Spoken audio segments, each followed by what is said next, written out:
only thing we have to fear is fear itself. Ask not what your country can do for you. Mr. Gorbachev, tear down this wall.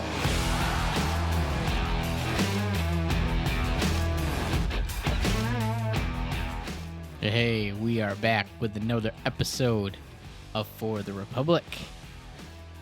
We are your hosts, Nico and Brittany Fideli. We're coming at you. We're a week removed. Took a little break. Mm-hmm. And you're looking a lot smaller than you were last time we were here. Yeah. Yep. What happened? I dropped off the package. Made the delivery. Dropped off. The eagle has landed. Yeah. Yep. We have a baby. We do. Yep. She's pretty much the coolest baby ever. Yeah, she's a cool baby. Yeah. She smiles a lot, which I like. I'm not trying to show off or anything, but my baby's better than yours. I remember when you and I first got together. And you were like... You remember that long ago? Yeah, that was a long time ago. Yeah. It's hard to believe because I don't remember what I had for breakfast. Yeah, I know. You don't remember, like, what we talked about 15 minutes ago. Yeah. Yeah, I don't even know what today's episode's about. Me either, actually. But yeah, so I remember when we first got together, you said, I think all babies are ugly. Yeah. And you were like, I think even my baby's going to be ugly. And when your baby came out, it changed your world, didn't it? Yeah, she's literally the prettiest baby ever. She's prettier than I was. I used to maintain the fact that I was the only cute baby I've ever seen. Yeah. Yeah. Yeah, she's definitely better looking than both of us. Yeah, she's definitely cuter than we were.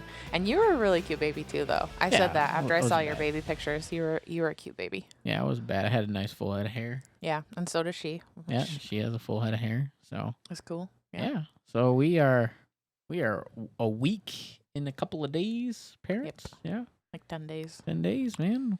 It's flying already. I know. Pretty soon she's gonna graduate and go to college. Let's not talk about that. Just right around the corner. Nope. No, she might not even go to college. I'd be fine with that. I can't handle it. Yeah. Yeah. So she surprised us. She made a late entry into the world, but I think she came on a certain day just to spite you. Yeah. Yeah. I mean, she already is after me. She's like her mom. Yeah.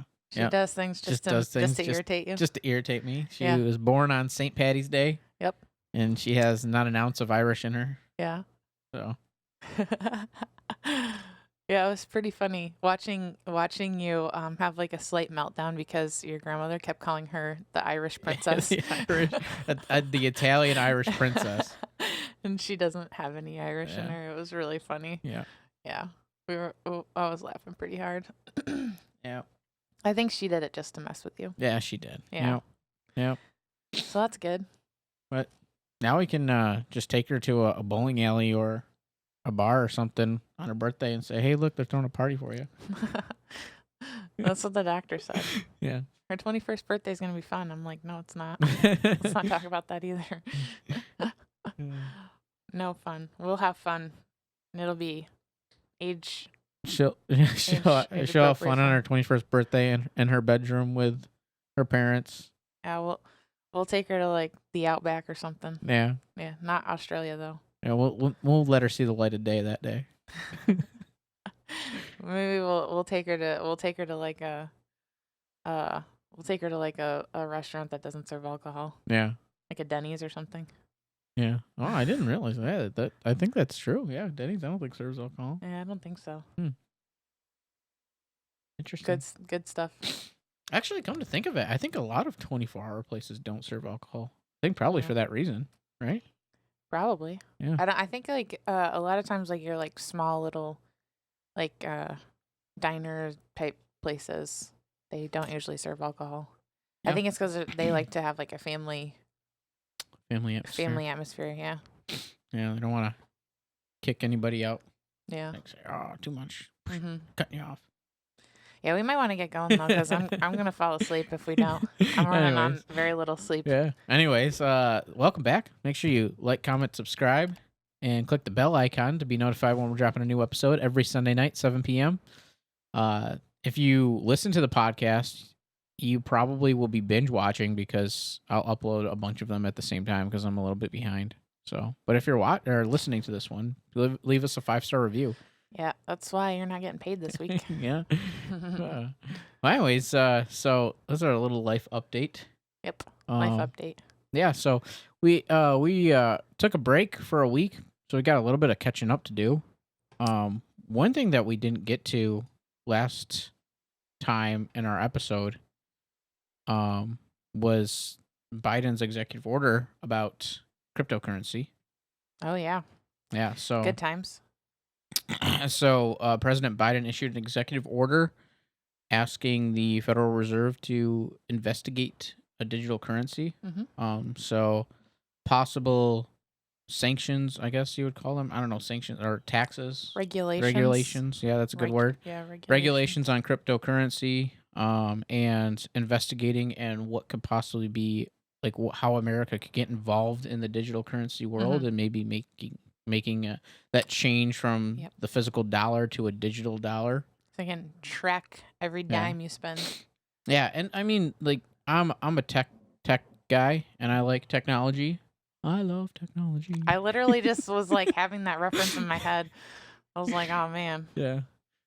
So I am like Kip. Kip. Yeah, that's his name. And except you didn't marry LaFonda. Yeah, I didn't marry LaFonda. Yeah. Yeah. I love that when he spells her name with D-U-H at the end. I love how when he describes her. Yeah. And then she gets off the bus and she's like 8 foot tall. Yeah, and she's a man. No, I mean, she's not a man, but. Isn't like the actor a man? Oh, I don't know. Is I it? don't know. I don't want to insult anybody, but I thought it was. I haven't seen the movie in a long time, so. I haven't either. But I have to rewatch it. Yeah. But yeah, the some funny stuff in there. Oh, anyway. I saw a meme, not to get off on another tangent, but I saw a meme posted around on Facebook that says that the Seahawks are signing Uncle Rico as their quarterback. I saw another one that not that this has anything to do with Napoleon Dynamite, but I saw another one that like Baker Mayfield is paying the Seahawks to hire him as the quarterback. It cracked me up a little. But yeah, no, I love that movie. I think my favorite reference in that movie is when he's feeding the llama and he's like, "Tina, you fat lard, come get some dinner." Yeah, it's one of my favorite memes. It's like how you sweet talk your wife or your girlfriend or whatever. Yeah, it was. Tina, you fat lard. Your cousin gave me that advice to say when we first got together. I was like, I'm not saying that. Because I did not think it was gonna go over well. I thought he was messing with me, but now I know. I would have loved it. Yeah, now I know you would have loved it. Well, there's certain movie references that I'm very fond of. Yeah, like meat's back on the menu. Yeah, we ain't had nothing but maggoty bread for 3 stinking days. Oh man.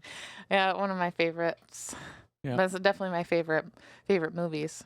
Oh yeah. Favorite trilogy. I feel like when people say like, "What's your favorite movie?" I can't answer that because it's those 3 movies all together. So like I can never say like, "Oh, what's your favorite movie?" I don't have one. I just have a favorite trilogy. I definitely think Return of the King is Return of the King. Yeah, it's like the best of the 3. Yeah. So could that potentially be your favorite movie? I can't. Well, no, because I can't separate them.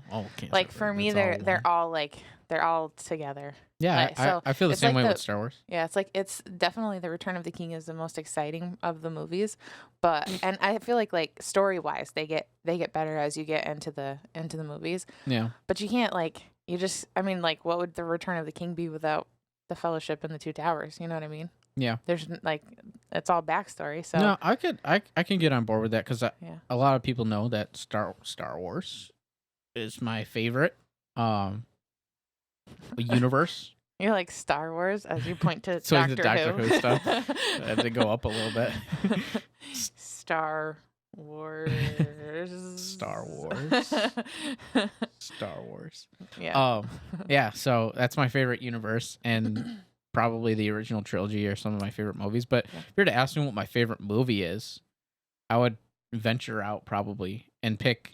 I would be tempted to pick like something like a standalone movie, like what comes to mind would be like A Few Good Men. Like A Few Good Men is one of my favorite movies. Is that the You Can't Handle the Truth Yeah, one? it's You Can't Handle the Truth one. That's one of my, and like it's because it's a standalone movie. So I'm gonna be honest with you. You made me watch it, and I remember very little of it. oh, it's such a good movie. But I quote it all the time. I say You Can't Handle the Truth, and you'll always say, you don't even know what that movie's from, and then I'll probably say like a random movie, even though I know which one it is. Yeah. But I remember you I said usually- Shark Tale one time. I usually say like a random movie just to irritate you. Yeah. I do that with like a lot of your references. Yeah. I'll be like, oh, isn't that from whatever movie? Yeah. Just to irritate you. I think it's funny. I think our daughter's gonna be like that. Yeah. Oh, yep. She will be. Yeah. Yep. You reap To what you you. sow, and To she's you. gonna she's gonna do it to you too. No, not Yeah. to me. We're gonna be partners in crime. No. Yeah. Oh boy. All right, back to this Got it in for me. cryptocurrency. Yeah. Man, we went off on this whole like movie. Yep. 10 movie minutes thing. in, and we had talked about literally nothing. Yeah. But yeah, so This is now a social podcast. well, Has it, nothing to do with politics anymore. it can be sometimes. You know, Yeah. it could. You know, It's 100%. it's not like anybody's watching. So, and if you are, you a should couple comment. people are. Let us know. Let us know you're here. Yeah, literally comment and let us know you're here. But yeah, so Then I like look at the comments, it's gonna be like 0. And Yeah. I'm just gonna be like wah wah wah. Yeah.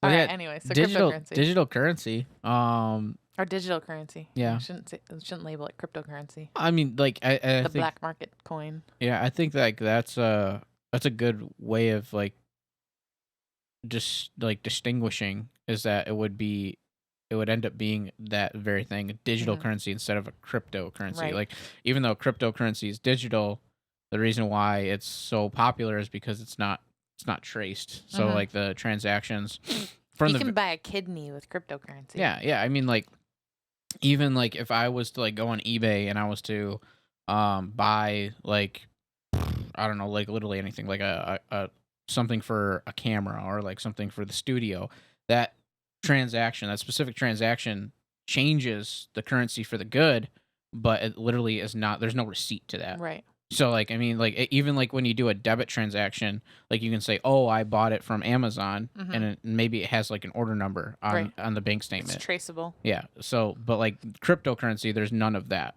Right. But this digital currency obviously wouldn't be that. You know what we should do? We should start a cult.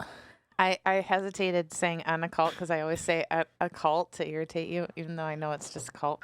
We should start a cult, and then we should farm like organs and sell them on the black market for cryptocurrency. Yeah. Yeah. Okay. Why does that have to be a cult? Well, I mean, how else do you convince people to give up their organs? Oh, like you're talking about take organs out of living people. Yeah. You have to Oh, you have to boy. get people on board. You have to like get them. Do not drink the Kool-Aid, folks. you have to get them on board so that they're What willing is- to give up their kidneys. What isn't that lactate drink that you're drinking? half of their livers and stuff like that. Oh my gosh. I have not been drinking. Yeah. Not been drinking alcohol, but you're drinking something. Oh my Yeah. goodness. So like It's that power water. yeah, What's it called? the body armor. The body. not a It's the sponsor. body armor. Oh my gosh. That coconut water. Oh, I could definitely say this is the episode. I've never cried more in an episode than this one. That's for sure. My goodness. At least they're happy tears. Happy tears. Oh man. So But- yeah, you know what's funny is that when we were at our baby shower, we actually got into a digital currency discussion with one of our Oh, yeah. well actually a couple of our guests, Yeah. and they were advocating. One of them was advocating for the government to do exactly this, to regulate digital currency, Yeah. and we were like talking about like the pros and cons of that, and and one of the things that I brought up was that pretty much everything the government has tried to regulate has been a disaster. Yeah. I mean, So I mean, like you see that with like the war on drugs. You see that with the what do they call that? The ban on alcohol. oh, prohibition. Prohibition. There we go. I can Yeah. remember the word. You see that with the prohibition. You see that with Social Security. You Mhm. see that with taxes, Healthcare. with the IRS. You see Yeah. that with healthcare. Oh, big time with healthcare. Yeah. I mean, You see that with like even their regulation of dairy. Yeah. Like Yeah. look at how they're destroying small farms with the regulation of milk prices. Yeah. Yeah. I mean, like So, we have a very Reagan-esque policy, I should say, Reagan-esque outlook on Mm-hmm. on this show. where the fact that everything that the government touches usually makes it worse. Yeah. So, I mean, like, Literally. so, definitely getting the government. We already see that there's problems with the way our currency is now, right? I mean, even though Right. there's you can trace pretty much every transaction that's not cash. Even you obtaining that cash can be traced. Maybe you not spending that cash is traced, but you getting that cash can be led either back to a bank transaction or like a form of payment, a check, whatever. Um, and even then, you still have money laundering in the trillions and trillions of dollars. I mean, there are people who front legitimate companies and they hide the money laundering through real estate, stuff like that. And like, there's literally organizations from the government that are literally 24/7 dedicated to money laundering. So even with the things that we have in place, there's still like things that slip through the cracks. Right. And obviously, and like continuing to push that envelope, like the government can only do, like they can only either regulate or deregulate. You know what I mean? They only have so many tools at their disposal, and so more regulation of currency is just going to lead the government being able to know where you are. Like, it could be where you are at all times. Like, literally, I could go to the Valero down the street. The government's going to know that I bought gas there. Right. And then I could go to Pennsylvania that same day, buy gas for my car, and they'll know that I traveled from that Valero to the next gas station. And so, like, not only are they going to keep track of your money, they're going to keep track of where you are. Right. And like, so... Yeah, and see that was one of the things. It was funny because like during this discussion, during our little shower, one of the things that the person pro regulation was saying is that right now cryptocurrency is used for a lot of like really bad stuff, like joking earlier, like buying organs off the black market. It's used a lot for human trafficking to buy women and children from human trafficking. It's used a lot for illegal activities right now. And so they were saying like, getting the government involved will help stop that from happening. But I actually disagree with that. And one of the examples I brought up was the fact that Atlanta, Georgia was one of the biggest hubs for human trafficking in the entire world. And we're talking about an American airport in a southern state, so the government can't regulate that. They can't keep track of these girls who are being brought in on a daily basis, brought in with their the person who's going to sell them, because they go into these like foreign countries and they say, oh, we're going to provide you with a better life, we're going to get you out of here, we're going to take you to America, you'll be able to work and yada yada yada. And then they bring them here and they're essentially lost in the system because they have no identification here in America. So they get lost and they just become they're just gone. So they get sold here, and I'm like, cryptocurrency has not been around long enough to have had that effect. That's been happening in Atlanta, Georgia for years. In fact, a lot of our rescue organizations for human trafficking work out of the South close to Georgia because that's such a big hub. So you can't look at that and say, well, that's going to stop this from happening, because this has been going on long before. These problems that people are saying cryptocurrency or digital currency should be regulated because of, those problems are not exclusive to digital currency. They've been existing since before digital currency. And so maybe digital currency makes it a little easier to obtain those things, but it's not the cause of it happening, and it's not going to stop it from happening by having the government regulate it. If that makes sense. The government can't regulate the things that are happening illegally, yet alone regulate the currency that is existing. And there are some pros, I think, to having a digital currency. But I'm the advocate. I'm definitely for the, like, whatever we have as a currency in the United States needs to be backed by something physical. But if we definitely think that as Christians that eventually digital currency is going to be something that exists, because how else could we have one world order? But I think that the pluses of having a digital currency would be the security of it. For example, where if you were to lose like your bank credentials, or if you were to lose your credit card or something like that, then essentially the person that either obtains it or the person that steals it, they now have access to whatever you have for your money. Right. Or a digital currency, literally, there's nothing attached to anything. There's no physical entity. I can't steal your credit card and then I have access to your bank. Like, you may still use a card to, do a transaction at a store, but that's not where your money lives. Right. So it's much safer in the fact that your currency isn't necessarily as easily stolen. But on the flip side, there's always another side of that coin. Your finance, your assets can easily that much easier be taken. You know what I'm saying?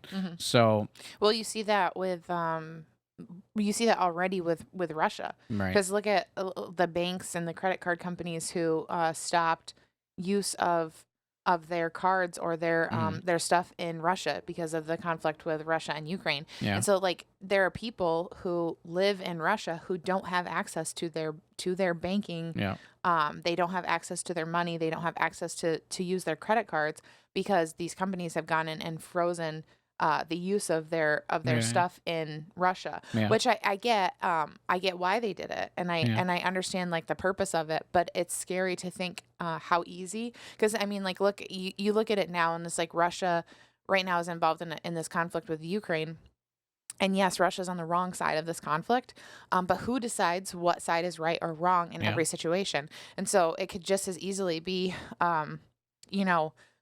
Republican Trump supporters next. Oh, they're terrorists. They're terrorists here in the U.S. So we're gonna freeze their assets. We're gonna freeze their banks. We're gonna freeze their credit cards. You don't really think about the consequences of an action if it's for the greater good. Right. But like if you were to think of how can this be used for evil, right, or how could this be used unjustly, Right. And digital currency, especially regulation on digital currency, would allow for that to be done in a much easier way. Yeah. It'd be so much easier for someone to come in and say, oh, well, we've labeled this group of people domestic terrorists, or we've labeled this group of people a threat, or or these people are on the wrong side of, imagine a digital currency during the Civil War. Yeah. You know what I mean? Like whose assets would be frozen, the North or the South? You know what I mean? Like it's interesting to think about what the consequences. So there's a lot of positives that can happen from having access to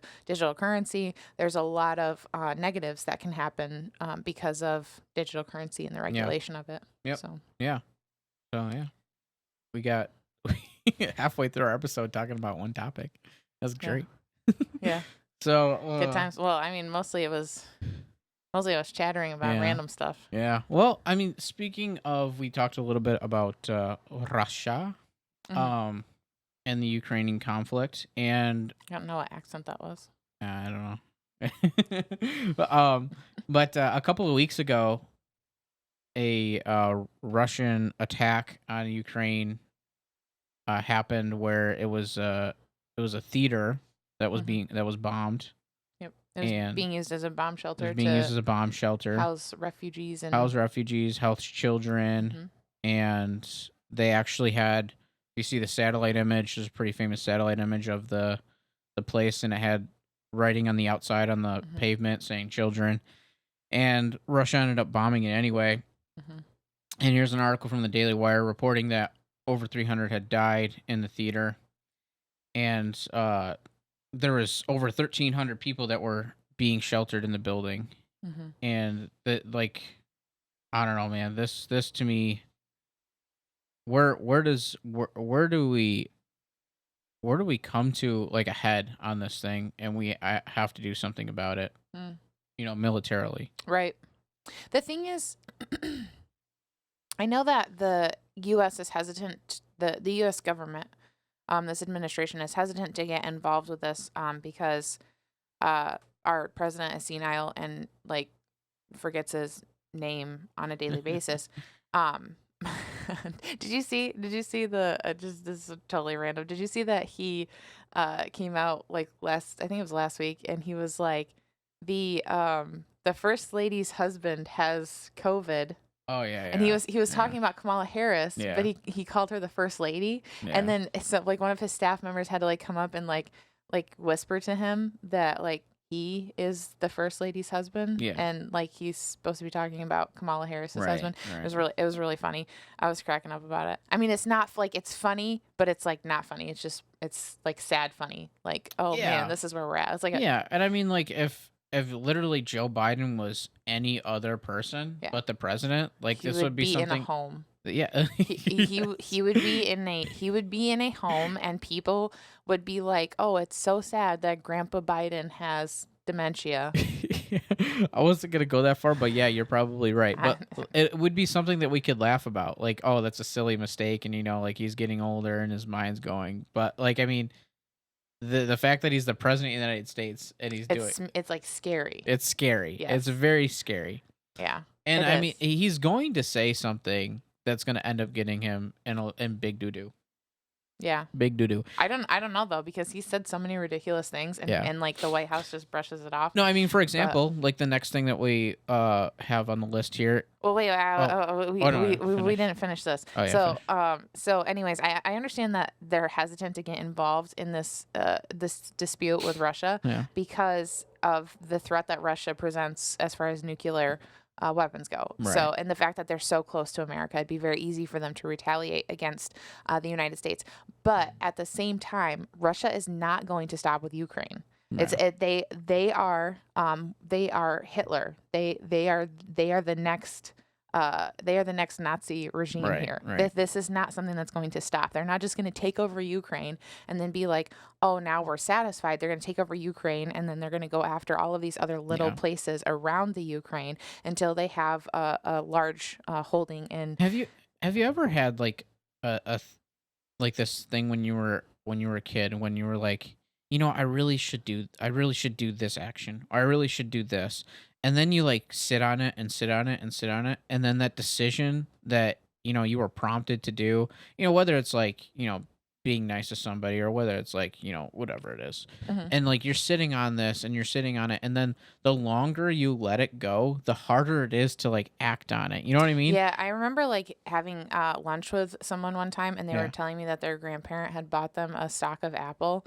and like back when it first started, and then like when it made some money, like their grandparent actually just went ahead and sold it, like Yeah, they yeah. didn't keep it. And I was thinking then, I should invest in Apple, and that was like that was probably like, I don't know, 12 years ago. Oh, well. So had I not sat on that, I might have some strong investments in Apple Yeah, right I now. was thinking of something a little bit more simpler, like Okay. like you're sitting with Johnny at the lunch table and he said, "My grandpa died," and then you're like prompted to be like, "Oh, I'm sorry, Johnny," but like you're too You nervous wait- to you say wait it. too You wait, and then like the moment And then it's too awkward. yeah, to the say moment's either sorry. passed or it's too awkward or whatever, and like. The point being is that like this is going to be that moment for us as the United States where if we just Mm-hmm. know we know what we're supposed to be doing, but if we just sit we Mm-hmm. sit back and keep waiting and keep waiting, it's going to be harder and Right. harder and harder to get involved. Right, and the more, like, the crazy thing is, the more that Russia takes over, the more power that they gain, the easier it's going to be for them to retaliate Yeah. against the United States. Right now, they only have their Russian resources, but Yeah. when they take over the Ukraine, they'll have their Russian and the Ukraine resources. Then when they go after Poland and all of these other smaller places, they're going to have their resources as well. And then eventually they're going to, I mean, you already see a relationship between Putin and Kim Jong-un and Un, or Kim Jong Un. you already see a relationship with them. You already know that China is looking to be the world power. They're looking to remove the United States as the main world power. China wants to take that position. Yeah. So you already see that action. They would even be happening. happy with like a China-Russia duo. Right. So they will team up. Yeah. Like they will team up. This is not already they're already like rubbing elbows, so to speak. Mm-hmm. And just not official. It's not like they're not officially dating, but like they're like right there. Playing So footsie. yeah, they're like they're playing footsie at the table. They haven't asked each other out yet, but Yeah. it's like, it's like right there. They're in flirt mode. It's like you and I in June of 2016, Yeah. So they're right there already. They're ready to make their moves to become powerhouses in the world, more so than they already are. And that's going to be so much easier for Russia to achieve Mhm. once they take over 2 or 3 countries. They're going to have all those resources available. They're going to have all that the manpower available, and then how much easier will it be? Like when you're talking about having Russia retaliate against the United States for sanctions and things like that, how much easier is it going to be for Russia to retaliate when they have so many more resources? And so sitting on this, you're only allowing the monster to get bigger. Yeah. Yep. Exactly. Yep. Good times. Good times. Good. Speaking of Biden. Yeah. And Gaffes. Speaking of Biden and gas, oh my gosh. Yeah, so over the weekend. He's been at it, man. Yeah, over the weekend he's been a little busy going kind of circling back where he's going to say something that's going to get him in trouble. And yeah, so over the weekend he was speaking to a group of US troops in Poland, and he was talking about the Ukrainian people and the backbone that the Ukrainian people have. They said they're going to take a stand and they're not going to back down or whatever. And he says, when you go there, you're going to see the guts and the backbone of the Ukrainians. And now, like, I mean, like, this is something that, you know, can be easily misspoken, but at the same time, it really shows that his thought process is not cohesive, that he has to be constantly coached on, okay, this is what our game plan is, Joe. Right. This is what we're going to say, Joe. Right. And then he accidentally says something that contradicts the whole narrative. The whole narrative that they're trying to push. And so just to clarify, for anyone who doesn't know, that narrative is that the White House has been maintaining this entire conflict, that they are not going to send U.S. troops into Ukraine to help combat the Russian forces. Yeah, so, very adamantly. Like yes. Last week there was like the special on all the local channels for like 45 minutes saying that he's not going to get not going to take military action against Russia. Right. So, and then he just goes off and just on a whim just says, "Oh, by the way, when you go over there, you're going to see how strong the Ukrainians are." Like, oh, wait a minute. What? He might have been distracted by like a child in the audience that he hadn't sniffed yet. Oh yeah. Wow. Rough scenes. Do you know, like, they're like, it's so funny. There's like there's like memes out there that just have like, it's like like multiple pictures of him sniffing children and women. It's like there's tons of them. Yeah, there's so many pictures of him sniffing women and children. Yeah. Oh boy. Yeah. So the other thing he actually said during that speech is he was talking about Putin and what Putin's doing in the Ukraine, and he says, "For God's sake, this man cannot remain in power." Yeah. And the White House was like scrambling to get out there like, "Oh, you know, the president's point was that Putin cannot be allowed to exercise power over his neighbors or the region. He was not discussing Putin's power in Russia or regime change." So they had to get out there and clarify that like Biden wasn't calling for him to be removed from power, which makes no sense because it's literally what he said. For God's sake, this man cannot remain in power. Yeah. Like you know what I mean? Like, I understand that they're trying to brush it off as he's talking about the conflict in Ukraine, but that's not what he said. He said he can't remain in power, which I think most people agree with. But because the White House is worried about Russian retaliation, they have to come out and clarify this is kind of another red flag of the decline in Joe Biden's health is that, you know, when as you get older and as the mind slows down and as dementia increases, you kind of foam at the mouth. You kind of don't have a filter. You're losing your filter, right? And Biden has been terrible with being a politician, right? Because he just says everything that goes through his mind, right? Like he swore at the reporter that one time when you're talking about inflation. I think wasn't that Peter Ducey? Yeah, it was Peter Ducey, and like the stuff like that just keeps happening. You dumb son of a bleep. Yeah. Whoa. This is an interesting press conference. Yeah. I'm gonna start watching these. Yeah, but when Trump says that the media is the enemy of the people, then he's coming against democracy. Oh, man. You can swear at him at a presser, but it's funny because they said they were talking like I was like looking on because I'm you know me, I like to look at memes and stuff. You're not so much. Have you ever heard anyone call it a meme? Yes.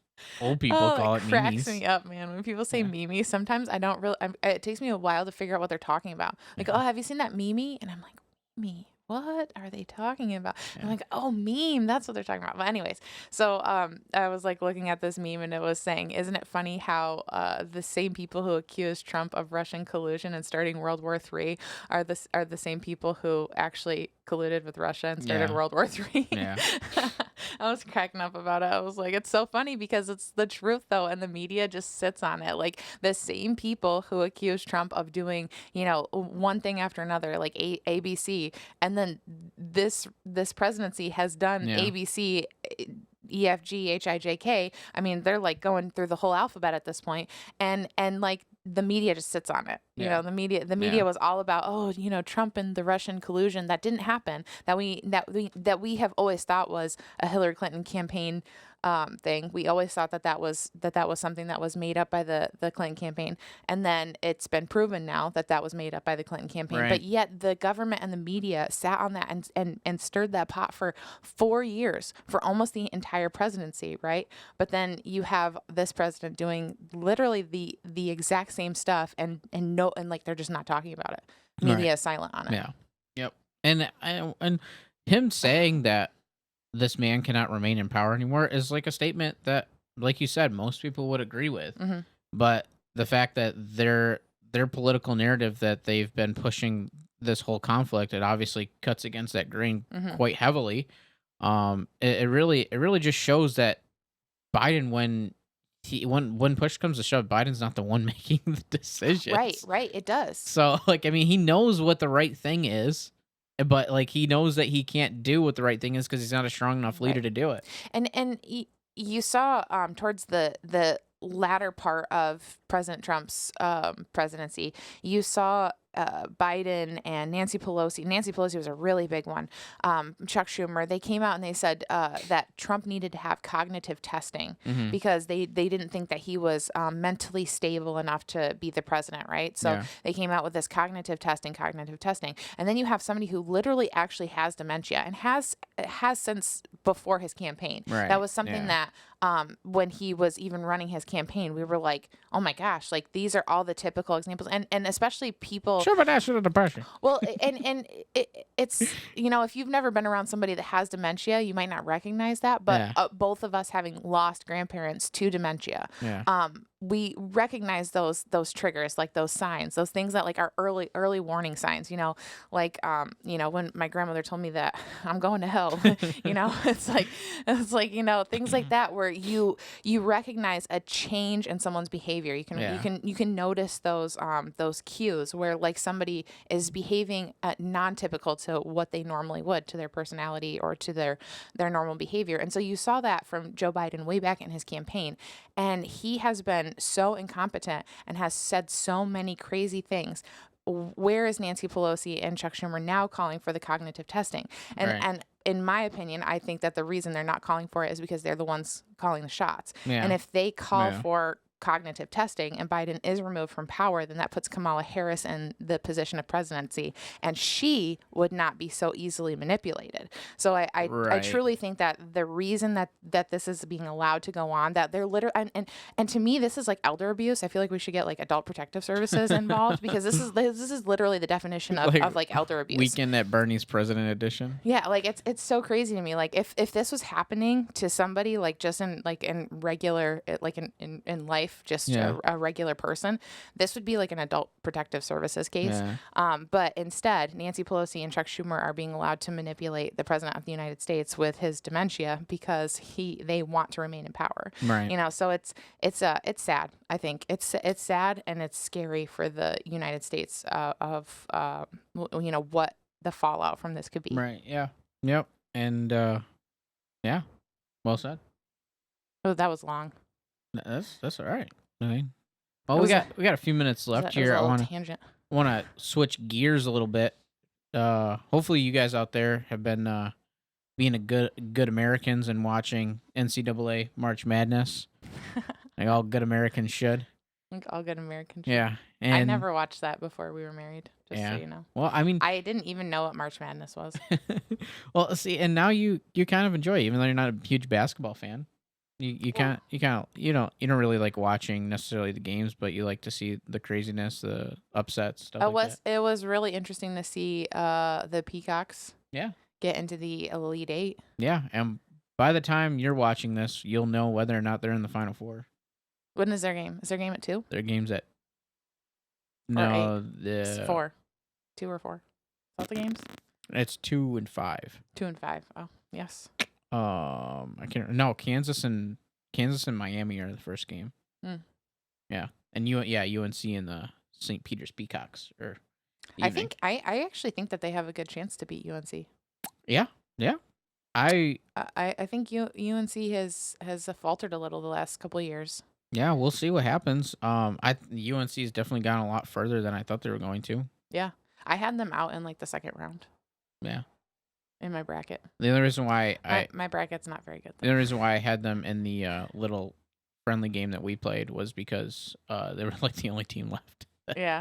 that was you got decent. Stuck with the pick. Yeah, I got stuck with them. Yeah. But yeah, so I think my mouse was in the way there on the screen there, so I did move it. Technical difficulties. Technical difficulties, but yeah. Where's our IT guy? Yeah. What are we paying that guy for?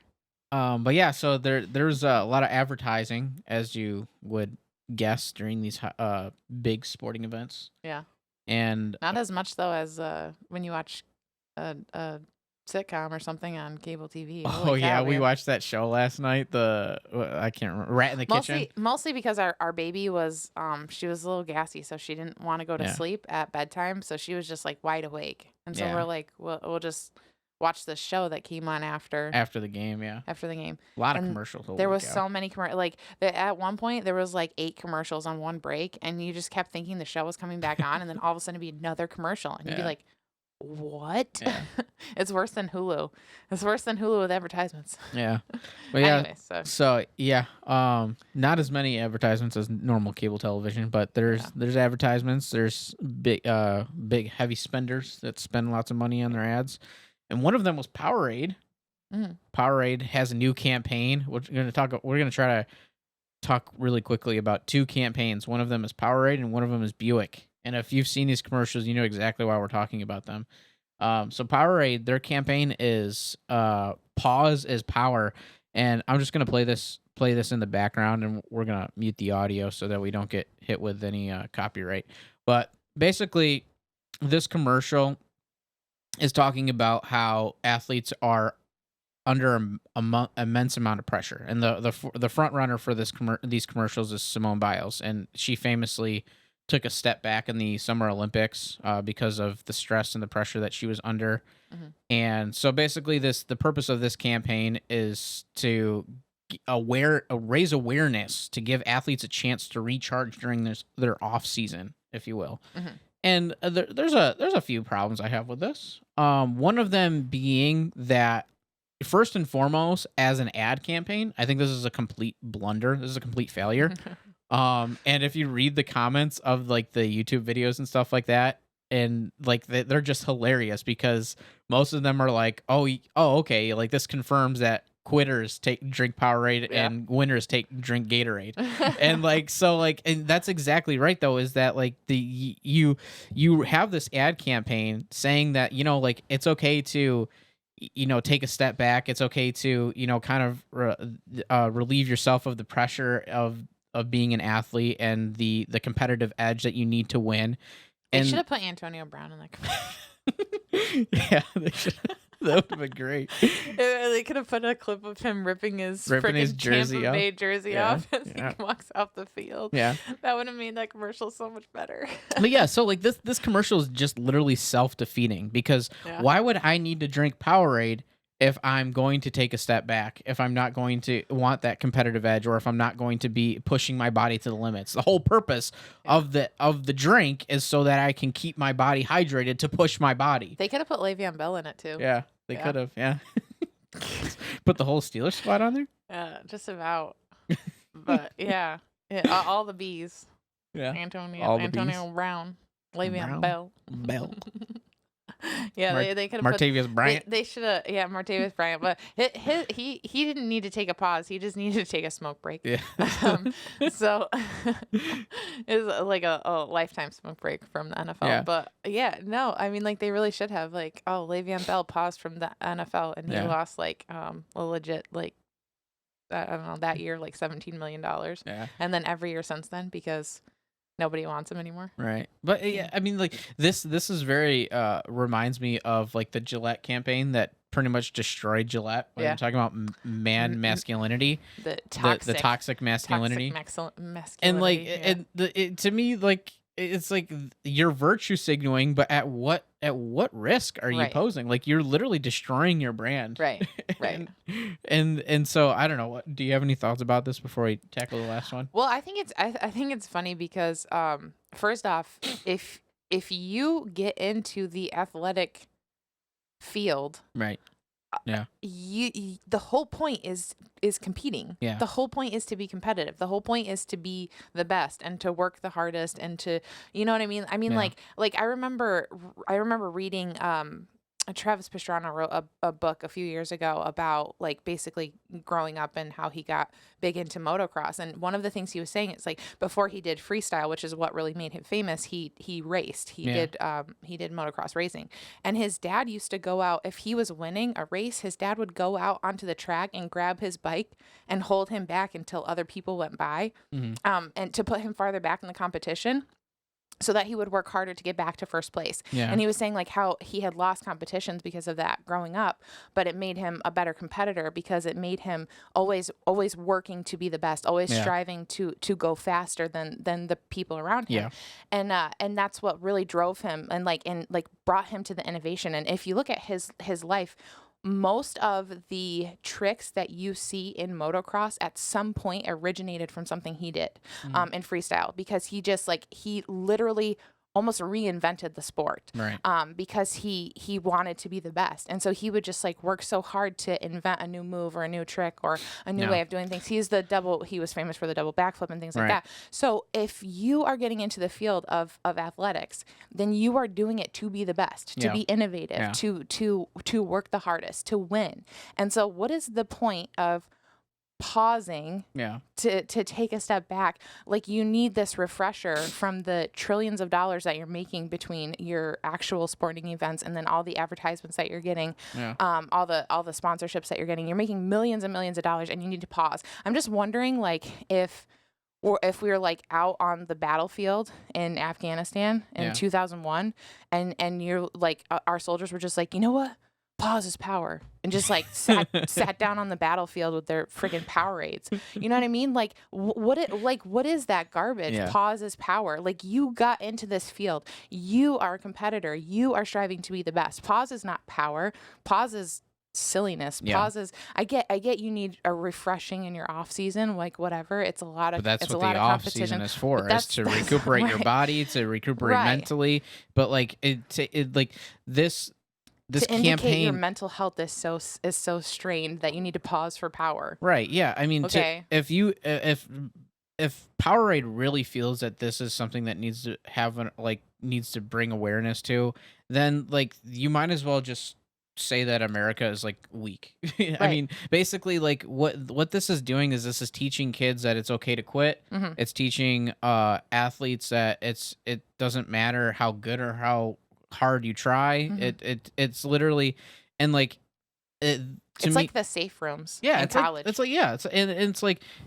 the reason why I bring like the United States as a whole into it is because Simone Biles is the face of these campaigns, and she's an Olympic athlete. I mean, do you think in 1980 when US was competing against the Soviet Union that they were worried about their mental health at the time? They were worried about, are we being healthy, or were they focused on winning for their country? Were they focused on showing the strength of the United States? And that the Soviet Union wasn't doing this pause is power crap. Yeah, right. That, like, I mean, to me, like, it just shows, like, to have that competitive edge and to be able to push your body to past limits. Like Usain Bolt comes to mind. Like Tony Hawk comes to mind. As much as I don't like him, Tom Brady, like these people that basically push the limits of what they think a human body can do. Yeah, right. And like their mentality is not, I got to pause in the off season. Right. Like, I mean, I know that. Look at Shaun White. Now, like Shaun White is a multi gold medalist winner in the Olympics for snowboarding. but in his in the off season of snowboarding, he skateboards. Yeah. So yeah. like he didn't always but he started, I don't know, maybe like 18 or 19, because I remember watching the X Games, and he was like my favorite snowboarder, and I loved him because he was always just like he was always so much better than the competition. Mhm. Like it was almost like you knew he was going to win the gold medal before you watched any of the actual competition, because he was just so much better. He was fantastic. And then he was like, hey, like in the off season, I'm going to skateboard. And he Yeah. used a lot of what he had learned from snowboarding, and he transitioned into skateboarding. And so like in the off season of snowboarding, he would skateboard, and in the off season of skateboarding, he would snowboard for Yeah. competition. So like you're talking about like people who have pushed the envelope. They're not pausing. You know what I mean? Yeah. They're pushing. Yeah. They're going for it. And to me, like that would like pushing is power. Yeah. You know, not Right. not pausing. Right. Like Dude, that's right in a ad campaign for Gatorade. yeah. Pushing Yeah. is power. Yeah. And then we can give Gatorade to all the women laboring in the Yeah. in the hospital, Yeah. because that's probably what I needed to hear. Could you imagine like my doctor? Yeah. Like, okay, Brittany, pause is power. Yeah. As I'm like literally screaming. Yeah. Right. Pause is power. All right, so we're on 50 Oh. minutes, but we're gonna just go for it anyway. Yeah. We got one more. This next clip here is a Buick commercial, and it says on April 1st, 2018, Archie I don't know her name, hit one of the greatest buzzer beaters in NCAA history, and it says, but you probably didn't see it.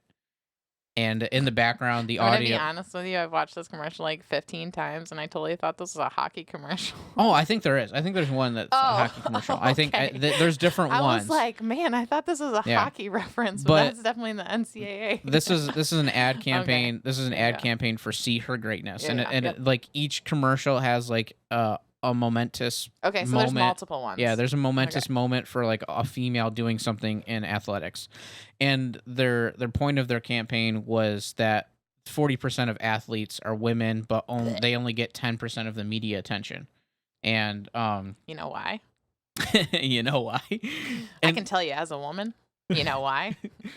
Because it's boring. yeah, and then to me, that's like kind Unless of like you're watching women's volleyball, that's probably the only. It's probably the only entertaining female sport out yeah, there. I like women's volleyball, and I honestly I used to like. Do you know? Yeah, I used to like women. Beach volleyball. I used to like women's FIFA soccer as well until the whole FIFA thing with the team being woke, mumbo jumbo, and all the lawsuits and stuff like that. Yeah. I enjoyed watching female soccer. It wasn't as fun or competitive as male soccer, but because the women's USA team was so good Yeah. compared to other teams, it was fun to watch. You didn't love you some Megan Rapinoe or no, I can't stand her. however. But anyway, so like this campaign again is a self-defeating campaign. Yeah. Mostly because women are self-defeating in sports. And This is probably, I feel like I'm alienating some of our guests. But to those guests who are watching, before you click off the channel, I encourage you to think about the last time you watched women's sports, yeah, and think to yourself, no, that's the thing. how entertained were you? Yeah, and Because that's I can tell you as a woman, it's not entertaining. Yeah. I would even I remember the X Games did a big push, like maybe 10 years ago, because most of the sports that they actually showed live, even though all of the competitions had men's and women's, Yeah. most of the sports that they showed live on television on ESPN were the men's competitions. right. And then they started showing women's competitions, and I used to think I would get so mad because they would clip over from a men's competition and show the women's competition, and I'd be like so bored because you're watching these men do like 12 whatever they are. 1280s, 1260s, 1200s, I don't know, 1280s, whatever they are. I always 1290s. get confused with the rotation. No, it's 1300s. like 1080, 1080, yeah. 1260 or something. Yeah. Yeah. So you'd be watching that, and then you go over and you see like a girl do like a 900, and you'd be like, Can girls even do 900s? oh, the really good ones, like Yeah? the really good ones can. That's good. Yeah, it's rare That's though. cool. Like a lot of them do like 540. Yeah. A lot you get a lot of 540s out of the women's. And I used to be like, why are they showing me this boring crap when I could be Yeah. watching these guys like literally pushing the limits? Like I can Now- literally watch them doing something that is entertaining. And see, like I don't want to say that women can't compete, but like what really comes to mind when I think about women's and men's sports is the song "Anything You Can Do, I Can Do Better," and like there's literally very few things that women do in sports that a man can't do better. Right. In competitive sports. I mean, Right. there's I would say like bowling is probably one of the most equal playing field athletics. Maybe golf sometimes, but the women don't hit the ball as nearly as far. But as far as ball placement, like it can be pretty competitive. As far as like their but like their just accuracy. most sports that require you to exert a lot of physical exertion, the men dominate. Like, but not to say that there aren't women dominated sports. Right, Like you no, see yeah. that with gymnastics. Gymnastics Right. is typically a female dominated Right. sport. You don't see a whole lot of male gymnasts. Ice skating is usually Right. a female dominated sport. Right. Even though like men could probably do maybe a little more. The type of competition that it is, it's usually more entertaining to watch Right. the female athletes do it. So there are female athlete dominated sports. It's just that I feel like diving, right, would be one of them. Maybe? yeah, I feel like women's swimming probably gets a little more attention than men's does. You know, so like, and I mean, unless you're Michael Phelps, I don't know. Michael Phelps kind of made like men's swimming But really like, good. I mean, but I'm not trying to be like, what would be the word that I would be called, sexist or bigoted? Yeah. sexist. But yeah, I to my point, like I had written on some notes about this topic, is that runway models are 70-30 women. And obviously when it comes to fashion, when it comes to me personally, I'm a little bit biased when it comes to this. I think that the female body is way more attractive than the male body. I hope so. So I like there are things I that can confirm. there are things that women are just better at, and they get more attention for that. Why is it that we have to push this, that women are just as good at sports as men are? Right. When men are obviously not as good as modeling as women are. And like that's the thing that makes men and women different. I think Yeah. that's why God made us different, because we have different strengths, we have different things. Like if you're looking at elementary teachers, it's overwhelmingly a female Right. dominated profession. Yeah. So you're talking about like most of your education is going to come from females. Most of your education, even on the college level, most of my teachers were females. Yeah. And my Collegiate my level. favorite college teacher was a man, though. Just to be clear. Oh. Yeah. Well, I mean, he was like an old man. So old just so we're guys, clear, wasn't one of those crush situations. I didn't have any cute teachers in college, but most of your education is going to come from women. Women tend to be better at educating. Yeah. That's one of their strengths: teaching, educating, developing those skills in children. That tends to be a female-dominated profession because women are better at it. Yeah. Typically, women are better at those things. So that's not to say men can't be teachers, but once again, women are typically better at it. Athletes, men are typically better at it, therefore more entertaining. Right. You know, so it's not to bash any women, because women have different strengths than men, and it's not to say that women can't be athletes, but please don't complain to me when I'm not watching the WNBA, because it's garbage. Right. And at the end of the day, the whole ad is talking about how there needs to be more attention on women's sports or whatever. There needs to be more of a spotlight, but these sports are nationally televised on ESPN. Anyone can watch them. Anyone can watch them whenever they want. You can watch them whenever you want. Yeah. You know what you're not doing? Watching them. Yeah. So I mean, like and they coordinate. Like for example, March Madness, the women's final is not going to be on the same night as the men's final, so it's not like there's a conflict in scheduling. Right. Like you can literally watch as many games as you want and not miss a men's game and not miss a women's game or whatever, vice versa.